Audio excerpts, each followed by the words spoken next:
भारत का शहर, भारत माता की। हेलो नरेंद्र मोदी की।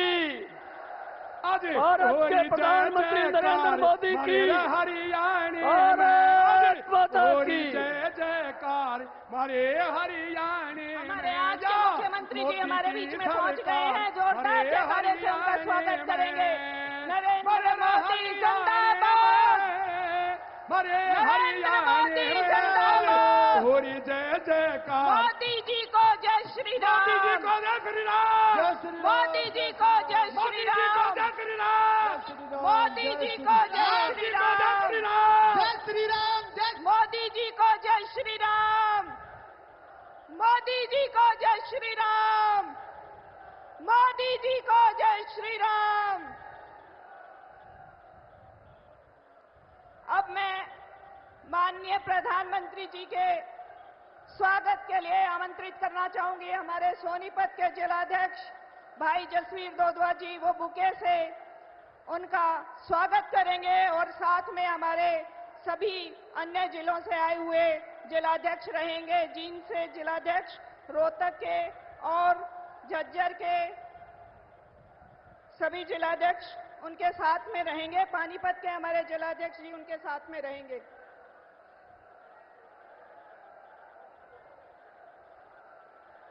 भाई जसवीर जी बुके के साथ माननीय प्रधानमंत्री जी का स्वागत करेंगे।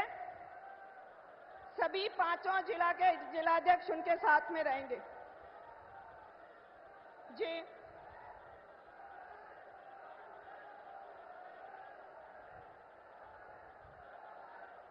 हमारे सारे जिलाध्यक्ष माननीय प्रधानमंत्री जी का स्वागत कर रहे हैं।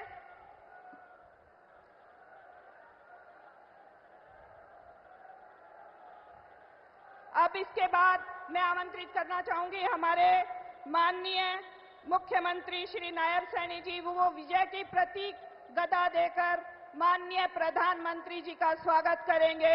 उनको विजय की पताका हाथ में ठहराएंगे। माननीय मुख्यमंत्री जी गदा भेंट कर रहे हैं हमारे माननीय प्रधानमंत्री जी को।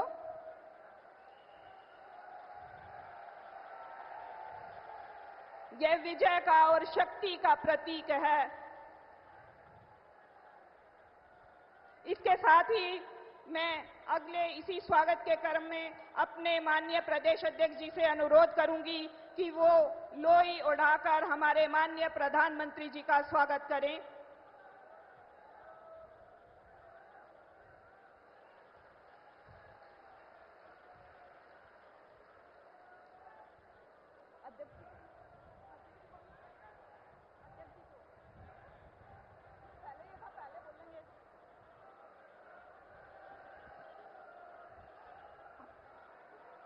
अब मैं आमंत्रित करना चाहूंगी हमारे नायाब हरियाणा के नायाब मुख्यमंत्री आदरणीय भाई श्री नायब सिंह सैनी जी को। वो आए और शब्दों के माध्यम से हमारे माननीय यशस्वी प्रधानमंत्री श्री नरेंद्र मोदी जी का स्वागत करें, अपना संबोधन दें। धन्यवाद।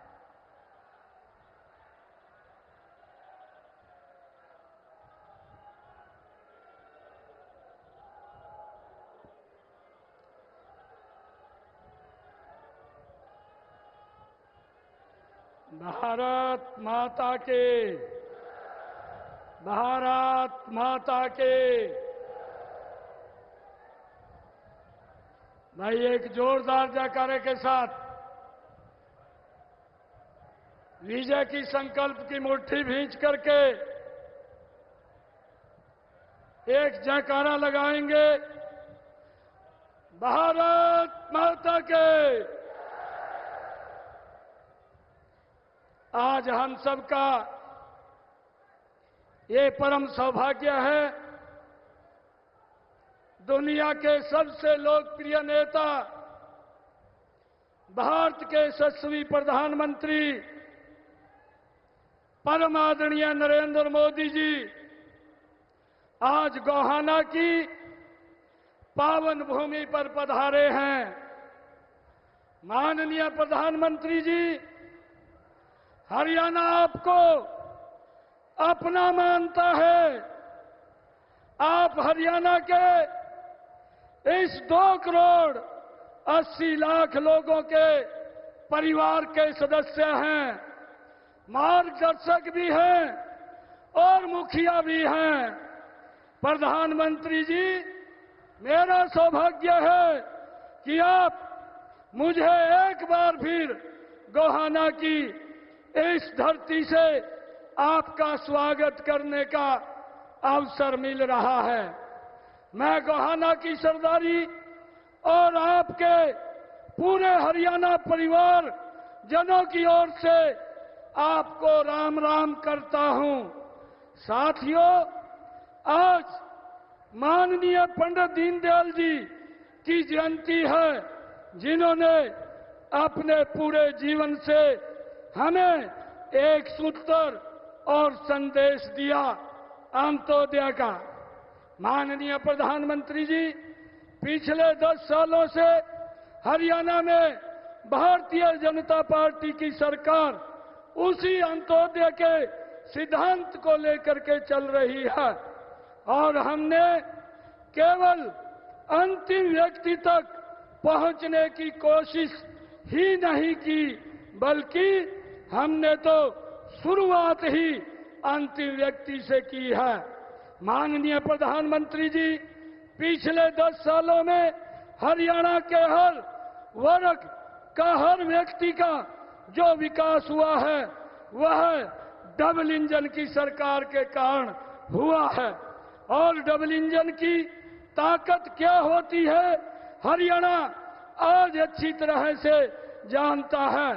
माननीय प्रधानमंत्री जी, आपने महिलाओं को उज्ज्वला गैस कनेक्शन दिया, हमने अपनी बहनों को 500 रुपए में गैस सिलेंडर देने की भाइयों संकल्प लिया है। आपने आयुष्मान भारत से गरीबों का मुफ्त इलाज दिया, हमने हर जिला में एक मेडिकल कॉलेज और हर जिला अस्पताल को 200 बेड करने का काम किया है। माननीय प्रधानमंत्री जी, आपने हर गरीब के जनधन खाते खुलवाए, हमने उन्हीं जनधन खातों में सीधे बुजुर्गों की पेंशन भेजना शुरू कर दिया है।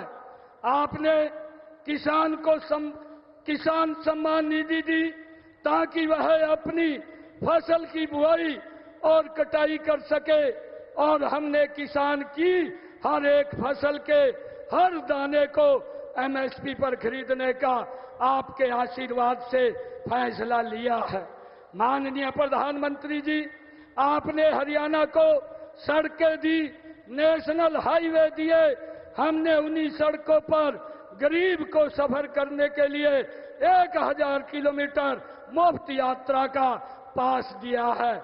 आदरणीय प्रधानमंत्री जी, आपने गरीबों को राशन देने के लिए गरीब कल्याण अन्न योजना शुरू की है, हमने हरियाणा के हर एक वर्ग का घर बैठे राशन कार्ड बनवाया है। आदरणीय प्रधानमंत्री जी, आपने बेटी बचाओ बेटी पढ़ाओ का संकल्प लिया, हमने हरियाणा में बेटियों की सुरक्षा के लिए पूरे हरियाणा में 31 नए महिला थाने खोले, और जो पहले मात्र 2 हुआ करते थे। और बेटियों को पढ़ाने के लिए हमने हर 20 किलोमीटर पर एक राजकीय कन्या महाविद्यालय का निर्माण करवाया। आपने खेलो इंडिया की शुरुआत की और हरियाणा देश के लिए मेडल लाया। माननीय प्रधानमंत्री जी, यह सब डबल इंजन की ताकत का कमाल है, यह कमल की सरकार का कमाल है जो हरियाणा के लोगों के आशीर्वाद से बनी है। माननीय प्रधानमंत्री जी, पिछले 10 वर्षों में बीजेपी की सरकार ने हरियाणा को क्षेत्रवाद, भाई भतीजावाद और भ्रष्टाचार से बाहर निकाला है। माननीय प्रधानमंत्री जी, आपके नेतृत्व में अब तीसरी पारी के संकल्प को लेकर के 20 संकल्प हमने लिए हैं, जिनमें बहनों को 2100 रुपये महीना से लेकर हर अग्निवीर को वापस आने पर सरकारी नौकरी देने का संकल्प हमारी ने लिया है। माननीय प्रधानमंत्री जी, आज जहां कांग्रेस के प्रत्याशी युवाओं के सपनों और भविष्य की नीलामी कर अपना घर भरने की बात कर रहे हैं और खुलेआम पर्ची खर्ची से नौकरी देने की का प्रचार कर रहे हैं, वहीं हमने संकल्प लिया है। माननीय प्रधानमंत्री जी, पिछले 10 वर्षों में आपके दिशा निर्देश में हमारी सरकार ने 1,45,000 नौकरियां बिना पर्ची खर्ची से हरियाणा में देने का काम हमारी सरकार ने किया है। माननीय प्रधानमंत्री जी, इसी तरह आने वाले समय में भी हमने 2 लाख युवाओं को बिना पर्ची और खर्ची के रोजगार देने का निर्णय ये हमारी सरकार ने लिया है। आदरणीय प्रधानमंत्री जी, मुझे ये गर्व है आज आप लोग यहाँ पर हम सब का मार्गदर्शन करने के लिए आए हैं। आज मैं आपके सामने हरियाणा के अपने युवाओं को विश्वास दिलाता हूँ कि नौकरी देने का हमारा पहला और अंतिम पैमाना बिना पर्ची एवं बिना खर्चे ही रहेगा। माननीय प्रधानमंत्री जी, हरियाणा में कांग्रेस अब केवल पार्टी नहीं दुकान हो गई है और हरियाणा ने मन बना लिया है कि कांग्रेस की झूठ और भ्रष्टाचार की दुकान नहीं चलने देंगे। माननीय प्रधानमंत्री जी, आज ऐसा कोई क्षेत्र नहीं है जिसमें हरियाणा का नाम न हो। आज हरियाणा जीएसटी योगदान में आगे है, दुनिया की टॉप कंपनियों के निवेश की पहली पसंद इंफ्रास्ट्रक्चर में आगे है, खेलों में आगे है, प्रति व्यक्ति आय में आगे है, तकनीकी में आगे है और तरक्की में भी आगे है। माननीय प्रधानमंत्री जी, आपको 2 करोड़ 80 लाख लोगों के अपने इस हरियाणा परिवार की ओर से ये भरोसा देता हूं, जिस तरह हरियाणा 10 सालों से आपके साथ कदम से कदम मिलाकर चल रहा है और आगे डबल इंजन की ताकत से और गति से, तीव्र गति से ये दौड़ता रहेगा।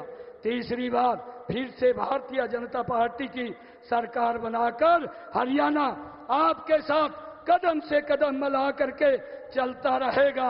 आदरणीय प्रधानमंत्री जी, मुझे ये बताते हुए कि किसानों को लूटने वाली देश में अगर कोई एक पार्टी है तो वो कांग्रेस है।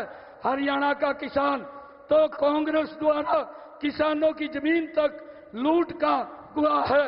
चुनाव आने पर किसान हितैषी बनने का ढोंग करने वाले कांग्रेस पार्टी और बापू बेटे से कुछ सवाल पूछे हुए चुनौती देता हूं कि वे इसका जवाब दें।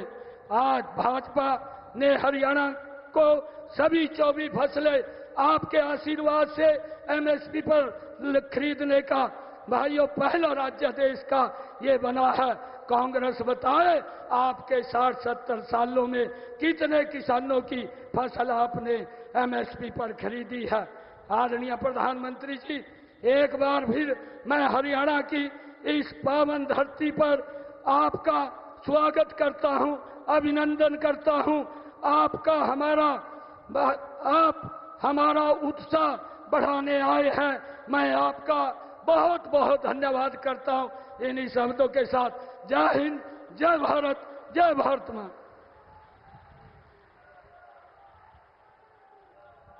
बहुत बहुत धन्यवाद माननीय मुख्यमंत्री जी। खेलों वाले इस हरियाणा में सैनिकों, किसानों, जवानों और कमेरों कारखानों के हरियाणा में माननीय प्रधानमंत्री श्री नरेंद्र मोदी जी का अभिनंदन करने के लिए हम 2 जयकारे लगाएंगे। मोदी जी, थारा स्वागत से, थारा स्वागत से हरियाणा के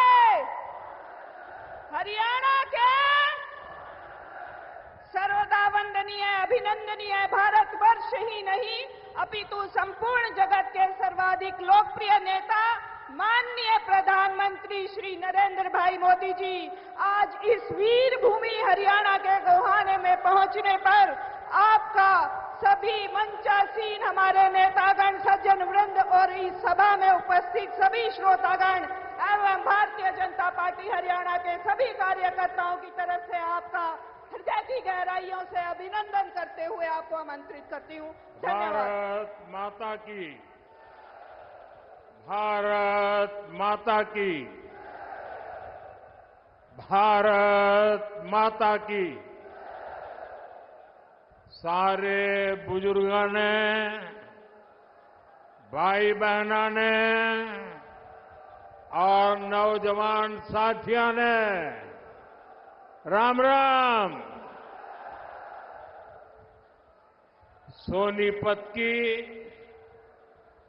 इस धरती से मैं देश के महान सपूत सर छोटू राम जी को प्रणाम करता हूं।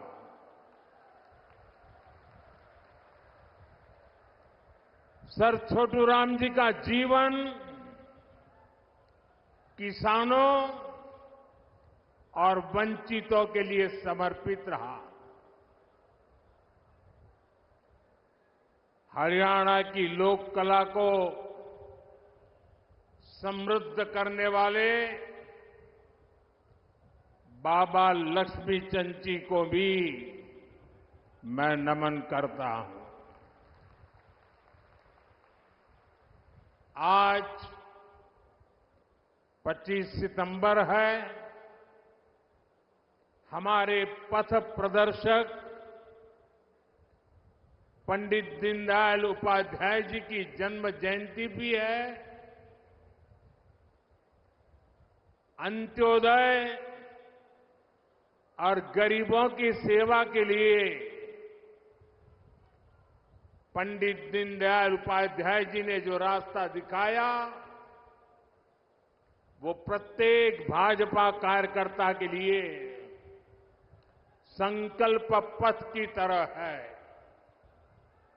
उनकी प्रेरणा से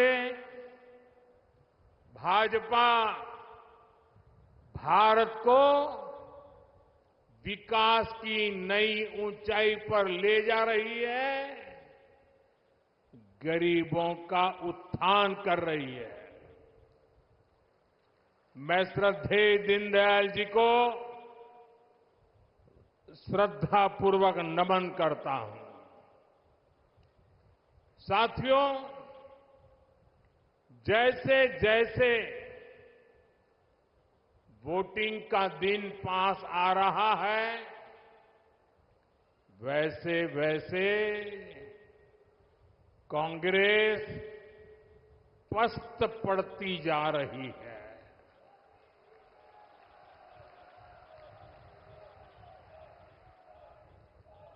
हरियाणा में भाजपा के लिए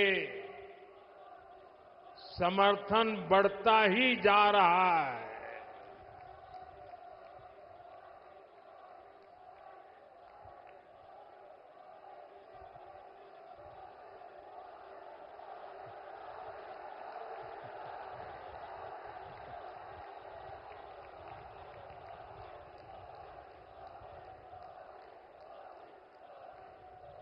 आपका ये प्यार, ये अपनापन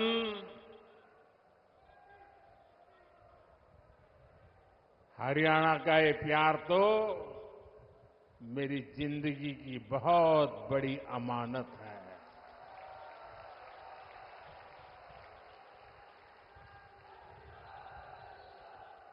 मैं बड़े गर्व के साथ कहता हूं, मैं जो कुछ भी हूं उसमें हरियाणा का भी बहुत बड़ा योगदान है। आज पूरा हरियाणा कह रहा है, फिर एक बार भाजपा सरकार, फिर एक बार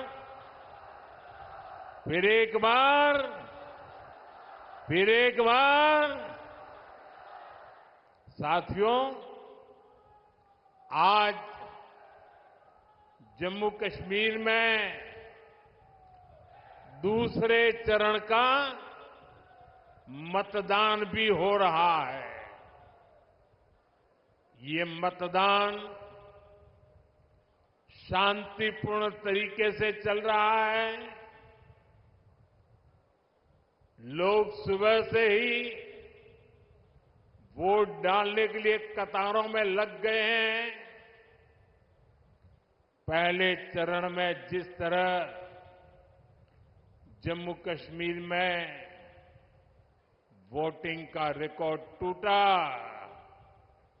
वो भी दुनिया ने देखा है।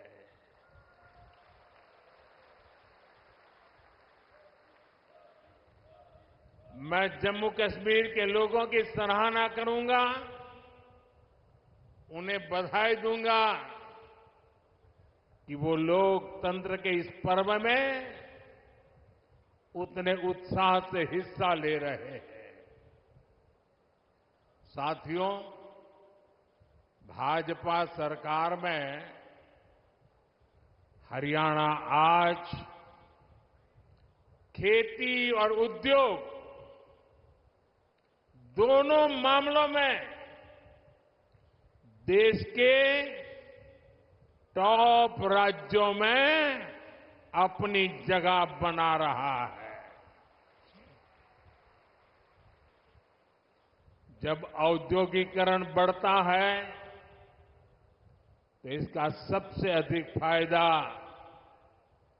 गरीब को, किसान को और दलित को होता है। बाबा साहब आंबेडकर, जिन्होंने बाबा साहब आंबेडकर को पढ़ा होगा, न पढ़ा हो तो पढ़ ले।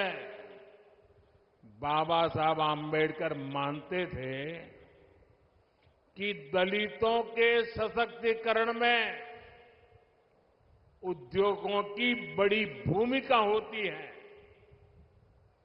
वो देखते थे कि गरीब के पास, दलितों के पास, वंचितों के पास पर्याप्त जमीन नहीं होती। वो जानते थे बहुत से गरीब साथी भूमिहीन होते थे, खेत मजदूरी में अपनी जिंदगी काटते थे। इसलिए बाबा साहब कहते थे कि जब फैक्ट्रियां लगती है तो दलितों, वंचितों को अवसर मिलता है। इसलिए बाबा साहब दलितों से टेक्निकल स्किल सीखने के लिए कहते थे।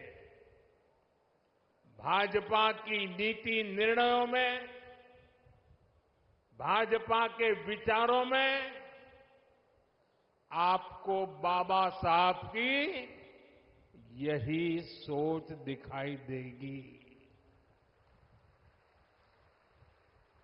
दलित और वंचित समाज को उद्योगों में अवसर देकर ही सच्चा सशक्तिकरण संभव है।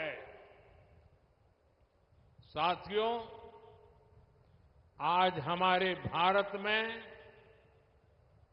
एक और चुनौती है जिस पर सिर्फ और सिर्फ भाजपा ही बात करती है। हमारे देश में खेत का साइज भी लगातार कम हो रहा है। जैसे जैसे परिवार बढ़ता है, जमीन के टुकड़े होते हैं, जमीन बढ़ जाती है। धीरे धीरे एक छोटा टुकड़ा बच्चों के नसीब आता है।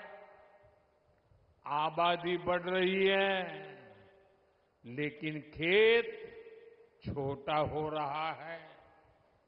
ऐसे में खेती से जुड़े सभी अर्थशास्त्री भी मानते हैं कि गांव में खेती के साथ साथ कमाई के दूसरे जरिए भी होने चाहिए। अकेली खेती पे गुजारा पूरे परिवार के लिए, और इसलिए हर मां बाप चाहता है कि एक बेटा खेती करेगा, दूसरा शहर में जाके काम करेगा। और इसलिए जब उद्योगों का विस्तार होता है तो उससे किसानों का जीवन भी बेहतर होता है। इससे किसान परिवार के बच्चों को भी अच्छी नौकरियां मिलती हैं, अच्छे अवसर मिलते हैं, और इसलिए साथियों, भाजपा खेती को भी बढ़ावा देती है, व्यापार कारोबार को भी बढ़ावा देती है। भाइयों और बहनों, कल रात को ही मैं अमेरिका से लौटा हूं। अमेरिका में मेरी मुलाकात दुनिया के बड़े बड़े नेताओं से, बड़ी बड़ी कंपनियां चलाने वालों से हुई। जिन कंपनियों के सीईओ से मैं मिला, एक एक कंपनी लाखों करोड़ रुपए के कारोबार कम करती है। मैंने उन्हें भारत के नौजवानों के टैलेंट के बारे में बताया। साथियों, पिछले 10 साल में पूरी दुनिया में भारत पर भरोसा बढ़ा है।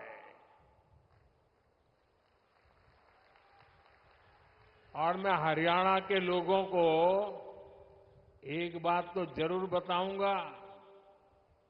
कल जब मैं न्यूयॉर्क गया परसों, तो वहां स्वागत के लिए बहुत बड़ी मात्रा में भारतीय समुदाय था। लेकिन सबसे बड़ी बात वो थी कि वहां पर पूरा हरियाणा खड़ा कर दिया गया था। अमेरिका में पली बड़ी हमारी हरियाणा की बेटी और उसके साथ और 5-7 बहनें, हरियाणा के हमारे साथी, उन्होंने हरियाणा का जो अभी नृत्य आप यहां देख रहे थे ना, वैसा नृत्य न्यूयॉर्क में करके स्वागत कर रहे थे। यानी हरियाणा खड़ा कर दिया था उन्होंने। साथियों, आज एक बात का विश्वास हुआ है कि अब भारत करप्शन, परिवारवाद से मुक्त होकर तरक्की कर रहा है। दुनिया को लगता है कि आने वाले समय में कोई देश सबसे तेज आगे बढ़ेगा तो वो देश है भारत।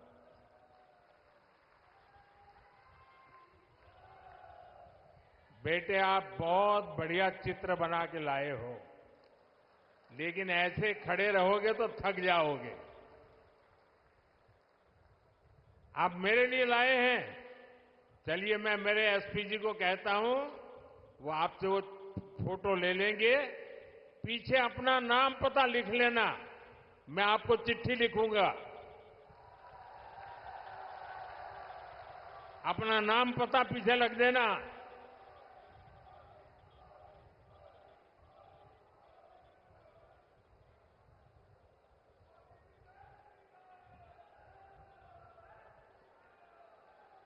इतना बढ़िया चित्र बनाया है इस बेटे ने।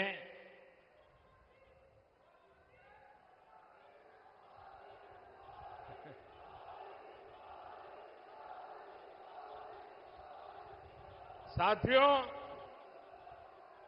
आज दुनिया की बड़ी बड़ी कंपनियां भारत में निवेश के लिए, यहां अपनी फैक्ट्रियां लगाने के लिए आतुर है। आप सोचिए, जब इतनी बड़ी कंपनियां भारत में निवेश करेगी तो इसका बहुत अधिक फायदा मेरे हरियाणा को होगा, यहां के नौजवानों को होगा, यहां के किसानों को होगा। आज हमारा ये हरियाणा गुरुग्राम, फरीदाबाद से लेकर सोनीपत, पानीपत तक दुनिया की बड़ी बड़ी कंपनियों का सेंटर बन रहा है। थैंक यू बेटा, मिल गया मुझे, मिल जाएगा, इनको दे दीजिए। हाँ, शाबाश। अब आराम से बैठो बेटा, देखिए गिरना मत। देश से निर्यात होने वाले 35% से अधिक कालीन और करीब 20% कपड़े हरियाणा में ही बनते हैं। यहां खड़खौदा में देखिए, भाजपा औद्योगिक शहर बना रही है। कोशिश यही है कि यहां के हमारे नौजवानों को ज्यादा से ज्यादा नौकरियां मिले, रोजगार मिले। हरियाणा भाजपा ने घोषणा की है कि ऐसे अनेक औद्योगिक शहर राज्य के अलग अलग हिस्सों में बनाए जाएंगे। अभी मारुति का कारखाना लगना भी यहां तय हो गया है। आने वाले समय में ऐसे कई बड़े बड़े कारखाने यहां लगने वाले हैं। साथियों, मेक इन इंडिया के 10 सालों ने भी इसमें बड़ी भूमिका निभाई है।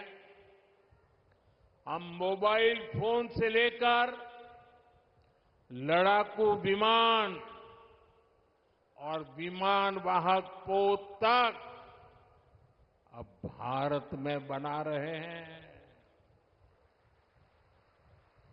बीते 3 साल में ही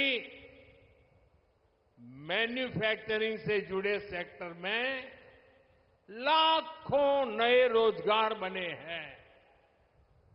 आज भारत में बनी चीजें हम उन देशों को भी बेच रहे हैं जहां से पहले हम मंगाया करते थे। अब आप देखिए, भारत में बनी सुजुकी गाड़ियां, मूलतः वो कंपनी जापान की है। सुजुकी कंपनी गाड़ी अब यहां बनाती है और जापान वाले भारत से वो गाड़ी मंगवा करते खरीदते हैं। और ये कमाल कहां होता है मालूम है? ये कमाल कहां होता है मालूम है? ये कमाल मेरी हरियाणा की धरती से होता है। हरियाणा की धरती से बने उत्पाद आज दुनिया के बाजारों में पहुंच रहे हैं। यही है नए भारत की ताकत। साथियों, अब जब दुनिया भर से लोग भारत में फैक्ट्री लगाना चाहते हैं, नई कंपनियां खोलने आना चाहते हैं, तो आप खुद सोचिए हरियाणा में यहां कैसी सरकार होनी चाहिए। हरियाणा में उद्योगों को बढ़ावा देने वाली भाजपा सरकार जरूरी है। हरियाणा में नौकरियों को बढ़ावा देने वाली भाजपा सरकार जरूरी है, क्योंकि आप भी जानते हैं जहां भी केंद्र सरकार आई और कांग्रेस को मौका मिला,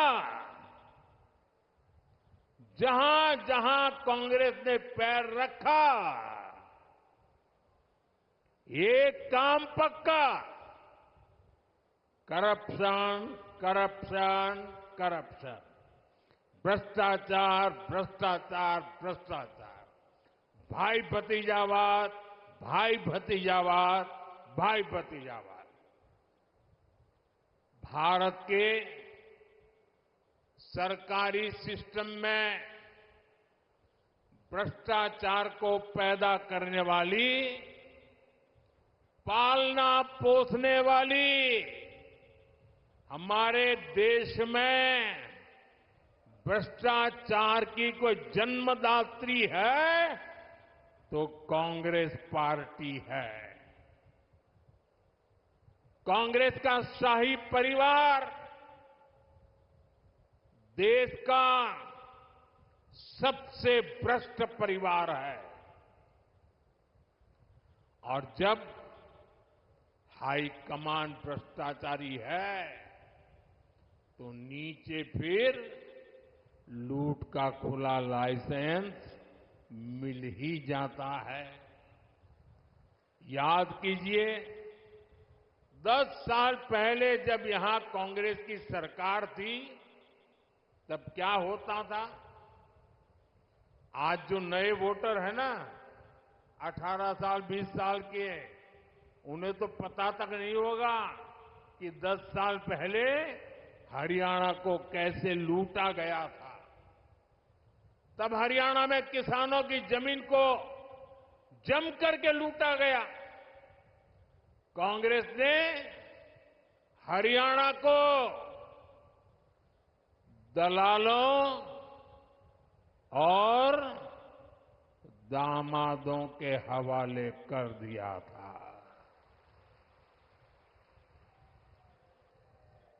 दलालों और दामादों से बचना है तो कमल ही बचाएगा।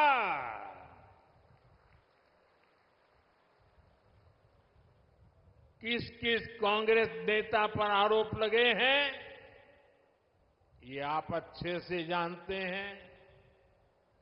हरियाणा में एक भी नौकरी ऐसी नहीं थी, ये 10 साल पहले की कथा है, एक भी नौकरी ऐसी नहीं थी जिसमें खर्ची और पर्ची न चलती हो। सरकारी ठेकों में जमकर भ्रष्टाचार होता था।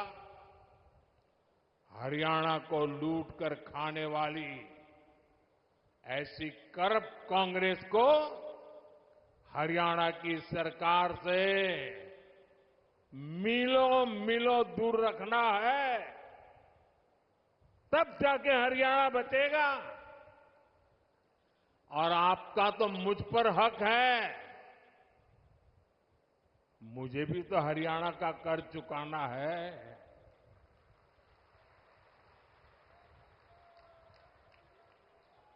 और मुझे खुशी है कि हरियाणा के लोग इतने समझदार हैं कि वो राज्य और केंद्र की ताकत क्या होती है ये जितना हरियाणा के लोग समझते हैं ना, हिंदुस्तान में और कोई उतना नहीं समझता है जितना हरियाणा वाले समझते हैं।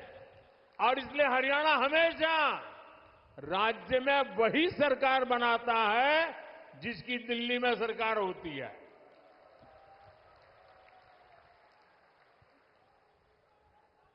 हरियाणा के लोगों को इसकी बराबर समझ है। साथियों, जैसी स्थिति यहां कांग्रेस ने उस समय बनाई थी, आज कर्नाटका में उनकी सरकार है। जरा देखिए, अभी तो 2 साल हुए हैं, क्या हाल करके रखा है। वहां कांग्रेस के मुख्यमंत्री उन पर जमीन घोटाले के आरोप लगे हैं। जब इसकी जांच शुरू हुई तो कर्नाटका के मुख्यमंत्री हाईकोर्ट चले गए। हाईकोर्ट ने भी उनको एक और डंडा मारा। उन्होंने कहा कोई मदद नहीं होगी, और कल ही हाईकोर्ट ने साफ साफ कहा कि जांच के आदेश सही है और जांच होनी चाहिए। अब देखिए, 2 साल मुश्किल से हुए हैं, आदत जाती नहीं है। क्या हरियाणा में इनको ये पाप करने का ठेका दे सकते हैं क्या? हरियाणा में इनको घुसने दे सकते हैं क्या? आप ये गलती मत करना, 10 साल बाहर रहे तो सुधर गए होंगे, ये सुधर सकते ही नहीं जी, ये कभी नहीं सुधर सकते। और भाइयों बहनों, कर्नाटका में सिर्फ जमीन घोटाले का ही मामला नहीं है। वहां मेरे दलित भाई बहन, ये समझिए, कांग्रेस पार्टी के अध्यक्ष भी कर्नाटका से आते हैं, दलित समाज से हैं। कर्नाटका में दलितों के लिए जो फंड था, उसमें भी कांग्रेस ने घोटाला किया। ये वहां की कांग्रेस सरकार ने, वहां के सीएम ने विधानसभा में खुद इस बात को स्वीकार किया है। अब बताइए, जहां भ्रष्टाचार होगा, वहां दुनिया का कोई देश, कोई भी निवेश करने वाला, कोई भी कारखाना लगाने वाला हरियाणा की धरती पर आएगा क्या? तो हरियाणा का नुकसान होगा कि नहीं होगा? हरियाणा में निवेश नहीं आएगा तो नौजवानों को नौकरी कैसे मिलेगी? साथियों, कांग्रेस से बड़ी बेईमान और धोखेबाज पार्टी देश में और कोई नहीं है। ये हरियाणा के किसानों के लिए बड़ी बड़ी घोषणाएं करते हैं, लेकिन जहां सत्ता में है, जरा आपके यहां आए तो उनको पूछो, भाई तुम यहां आकर के सारे सपने दिखा रहे हो, कर्नाटका में तुम्हारी सरकार है, वहां तो किसानों को लागू करो नहीं बोल रहे हो। तेलंगाना में तुम्हारी सरकार है, वहां तो लागू करो। ये झूठ बोल रहे हैं, ये आपकी आंख में धूल झोंक रहे हैं। साथियों, हरियाणा की भाजपा सरकार ने किसानों से 24 फसलें एमएसपी पर खरीदने का फैसला लिया, लेकिन जब यहां कांग्रेस की सरकार थी तो एमएसपी पर फसलें खरीदने से सबसे ज्यादा नफरत करती थी। यही कांग्रेस की सच्चाई है, जो हरियाणा के किसान को पूरी तरह कांग्रेस को पहचान लेना जरूरी है। साथियों, भाजपा सरकार निरंतर किसान हक में बड़े फैसले ले रही है। अपनी तीसरी पारी के पहले 100 दिनों में ही हमारी सरकार ने किसानों के लिए अनेक बड़े फैसले लिए हैं। कुछ दिन पहले ही केंद्र सरकार ने बासमती के निर्यात को लेकर बड़ा फैसला लिया। अभी तक बासमती के एक्सपोर्ट के लिए न्यूनतम मूल्य तय था, उस सीमा से नीचे निर्यात संभव नहीं था। इससे भारत के बजाय दूसरे देशों से लोग इंपोर्ट करते थे। अब हमने किसानों की भलाई के लिए ये सीमा भी हटा दी है और इससे ज्यादा बासमती एक्सपोर्ट हो पाएगा। इसका सीधा फायदा धान किसानों को होगा, उन्हें और ज्यादा पैसा मिलेगा। साथियों, हमने भारत के तिलहन किसानों के लिए भी बड़ा फैसला लिया है। विदेश से आयात होने वाले तेल पर हमने टैक्स बढ़ा दिया है। कोशिश यही है कि भारत के किसानों के तिलहन की ज्यादा से ज्यादा खरीद हो और तिलहन की खेती करने वाले किसानों को ज्यादा से ज्यादा उसका लाभ हो। तिलहन किसानों को भी इसका लाभ होगा। अब जैसे सूरजमुखी के आयात पर पहले टैक्स नहीं था, अब 20% टैक्स लगाया गया है।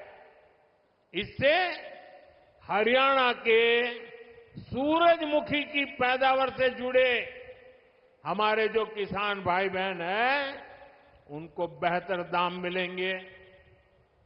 भाजपा ये सब इसलिए कर रही है ताकि हमारे किसान ज्यादा से ज्यादा तिलहन उगाएं और पैसे कमाएं। और भाजपा कांग्रेस की तरह कोरी घोषणाएं नहीं कर रही है, बल्कि जमीन पर बारीक से बारीक काम कर रही है। तभी हरियाणा के किसानों को भाजपा पर भरोसा होता है। साथियों, हरियाणा के किसान हो या युवा, उनका भविष्य भाजपा सरकार में ही सुरक्षित है। बीते 10 साल में हरियाणा में भाजपा की सरकार है। हमारी सरकार पर, हमारे मुख्यमंत्री पर भ्रष्टाचार के कोई आरोप नहीं लगे। यहां भाजपा सरकार ने सरकारी नौकरियों में खर्ची और पर्ची को बंद किया।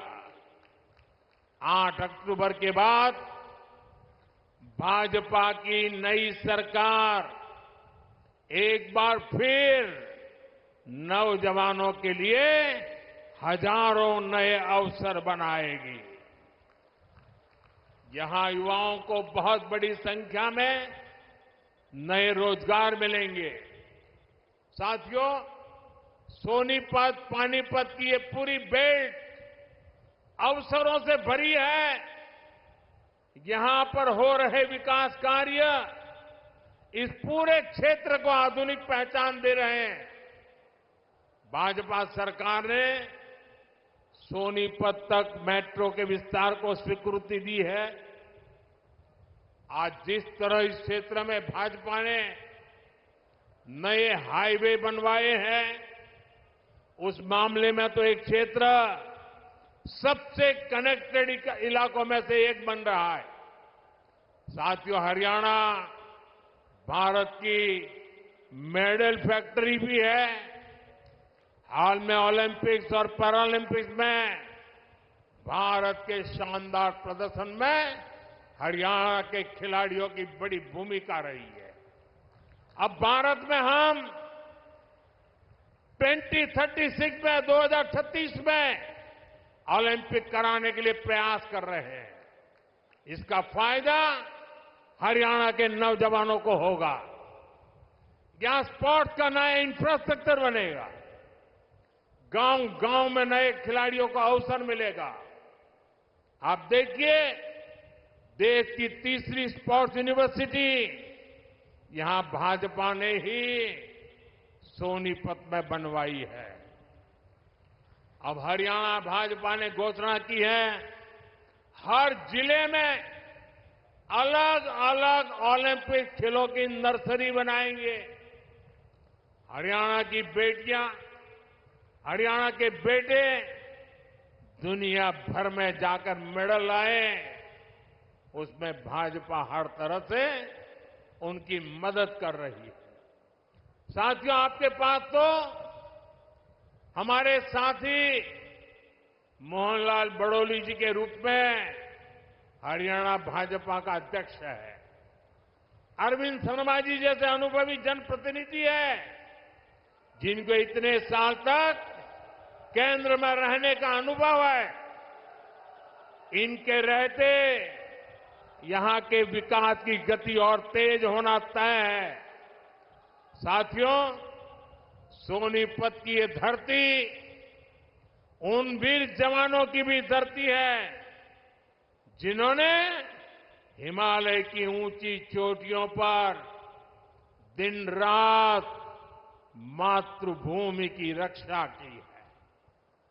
हरियाणा की वीर माताओं की हजारों संतानें आज बॉर्डर पर है। यहां के अनेक संतानें हैं जिन्होंने जम्मू कश्मीर में हालात को सामान्य बनाने में मदद की है। वहां आतंक और अलगाव के जख्म हरियाणा के वीर बेटों ने अपने शरीर पर खाए हैं। अब मत भूलिए, कांग्रेस की कुनीति से निकले पत्थर हरियाणा की संतानों पर फेंके जाते थे। आज जब जम्मू कश्मीर में शांतिपूर्ण मतदान होता है, तो सबसे अधिक खुशी हरियाणा की वीर माताओं को होती है। लेकिन कांग्रेस और इसके साथियों को जम्मू कश्मीर में शांति पसंद नहीं है। कांग्रेस जम्मू कश्मीर में फिर से धारा 370, आर्टिकल 370 वापस लाना चाहती है। कांग्रेस जम्मू कश्मीर में आतंक और अलगाव को फिर से हवा देना चाहती है। तुष्टीकरण के लिए कांग्रेस देश के दुश्मनों के एजेंडा को भारत में लागू करना चाहती है। ऐसी कांग्रेस को आप हरियाणा के लोग सबक सिखाएंगे, ये मुझे पूरा भरोसा है। आर्टिकल 370 को वापस लाना उन वीरों की कुर्बानी का अपमान होगा, जिन्होंने जम्मू कश्मीर में आतंक के खिलाफ लड़ाई लड़ी है। साथियों, कांग्रेस ने दलितों, पिछड़ों और शोषितों के साथ भी धोखा किया है। आजकल कांग्रेस के भीतर यहां जो सिर फुटोवल हो रही है, ये पुराने पाकों का ही परिणाम है। याद कीजिए, 2014 से पहले जब यहां कांग्रेस का राज था, जब हुड्डा जी यहां सीएम हुआ करते थे, तब ऐसा कोई साल नहीं था जब दलितों के साथ अन्याय नहीं होता था। अनेक दलितों को जान से हाथ धोना पड़ा। दलित परिवारों की बहु बेटियों पर अत्याचार होते थे। हर कोई जानता था कि दलितों के खिलाफ इस घिनौने खेल को कांग्रेस ही खाद पानी देती है। और जो भी कांग्रेस की दलित विरोधी हरकत के खिलाफ बोलता है, कांग्रेस उसके खिलाफ साजिशें करने लगती है। ये आज हरियाणा का दलित समाज एक बार फिर हरियाणा के अंदर कांग्रेस का जो ड्रामा चल रहा है उसे देख रही है। साथियों, कांग्रेस ने हमेशा ही दलित, ओबीसी और आदिवासियों को भागीदारी से वंचित रखा है। ये तो बाबा साहब आंबेडकर थे जिन्होंने दलितों को आरक्षण दिया, वरना ओबीसी की तरह दलितों को भी अपने हक के लिए कांग्रेस की हार का ही इंतजार करना पड़ता। जब जब कांग्रेस सरकार से दूर रही है, तब तब गरीबों को, एससी, एसटी, ओबीसी को उनका हक मिला है। और जब जब कांग्रेस सरकार में रही है, उसने दलितों, पिछड़ों का हक छीना है। कांग्रेस के शाही परिवार से जो भी प्रधानमंत्री बना, उसने हमेशा आरक्षण का विरोध किया है। आरक्षण का विरोध, आरक्षण से नफरत, ये कांग्रेस के डीएनए में है। इसलिए आज भी हम देखते हैं कांग्रेस के शाही खानदान की चौथी पीढ़ी भी आरक्षण को हटाने की बात कर रही है।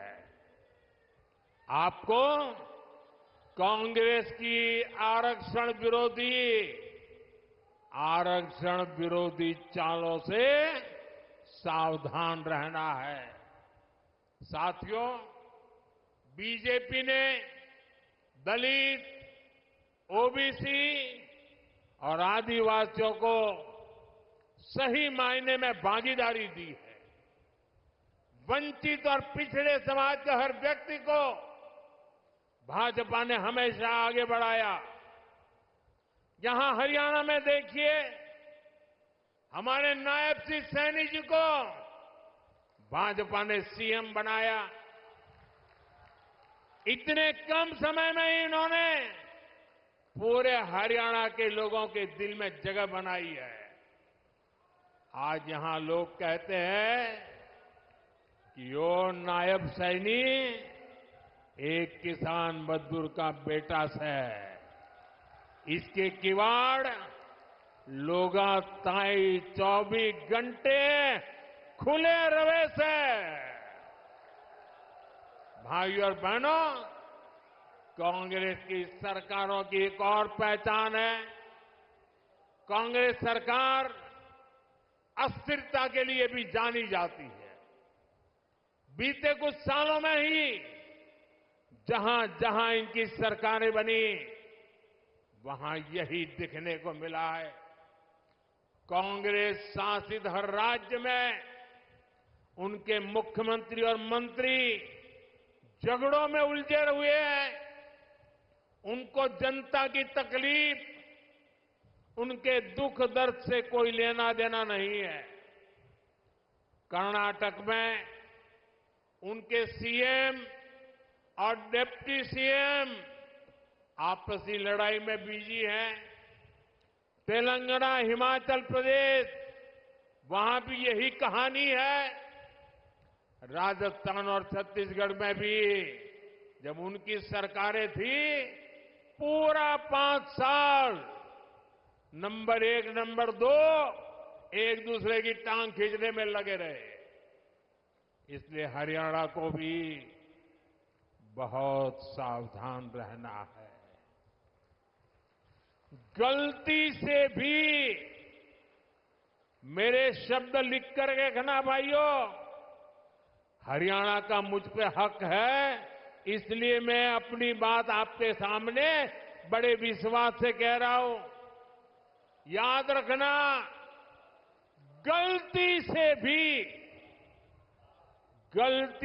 भी कांग्रेस आ गई तो अपने झगड़ों में ही हरियाणा को बर्बाद करके छोड़ेंगे। यहां पर कांग्रेस में जिस तरह झगड़े बढ़ रहे हैं, पूरा हरियाणा देख रहा है। कांग्रेस को वोट देना यानी हरियाणा की स्थिरता और विकास को दांव पर लगाना है, बर्बादी के दरवाजे खोलना है। यह अस्थिरता हरियाणा में हर काम ठप कर देगी। यहां निवेश और नौकरी दोनों पर असर होगा। इसलिए आपको सिर्फ और सिर्फ कमल के निशान पर बटन दबाना है। साथियों, इस भूमि ने भगत फूल सिंह जैसे महापुरुष देश को दिए हैं, जिन्होंने तब बेटियों की शिक्षा को अपना मिशन बनाया जब बेटियों को पढ़ाना असंभव था। ये मेरा सौभाग्य है कि 2015 में पानीपत से ही मुझे बेटी बचाओ बेटी पढ़ाओ अभियान का शुभारंभ करने का अवसर मिला। कांग्रेस ने 60 साल देश पर राज किया, लेकिन उसे कभी देश की बेटियों की चिंता नहीं हुई। अगर कांग्रेस को चिंता होती तो गैस, नल से जल, बिजली, टॉयलेट, बैंक में खाते, ऐसी मूल सुविधाएं आज 60-70 साल के बाद मेरे आने के बाद मिली। मुझे संतोष है कि बेटी बचाओ बेटी पढ़ाओ से हरियाणा को फायदा हुआ। 10 साल पहले हरियाणा में 1000 बेटों पर सिर्फ 866 बेटियां थी। आज ये संख्या बढ़कर 914 हो चुकी है। आज हरियाणा की बेटियां स्पोर्ट्स में दम दिखा रही हैं। आज हरियाणा की बेटियां पुलिस और सेना में दम दिखा रही है। हमें गर्व है कि एनडीए में जो महिला कैडेट्स का जो फर्स्ट बैच था, उसमें हरियाणा की बेटी ने टॉप किया। साथियों, हरियाणा भाजपा नारी शक्ति को और सशक्त करने के लिए आगे बढ़कर काम कर रही है। हरियाणा भाजपा ने लाड़ो लक्ष्मी योजना के तहत हर महीने 2100 रुपये देने का वायदा किया है। गरीब परिवारों को 500 रुपये में गैस सिलेंडर देने की भी योजना जारी रहेगी। हरियाणा भाजपा ने 5 लाख लखपति दीदी बनाने और हर गांव में ड्रोन पायलट दीदी बनाने की भी घोषणा की है। साथियों, भाजपा का संकल्प ये पक्की गारंटी होता है। भाजपा जो कहती है वो करके दिखाती है। हरियाणा में भी हर वायदे तेजी से जमीन पर उतर के रहेंगे, आपके घर तक पहुंचेंगे। इसलिए 5 अक्टूबर को हमारे इन सभी उम्मीदवारों को भारी मतों से विजयी बनाना है। लगातार तीसरी बार हरियाणा में कमल खिलाना है।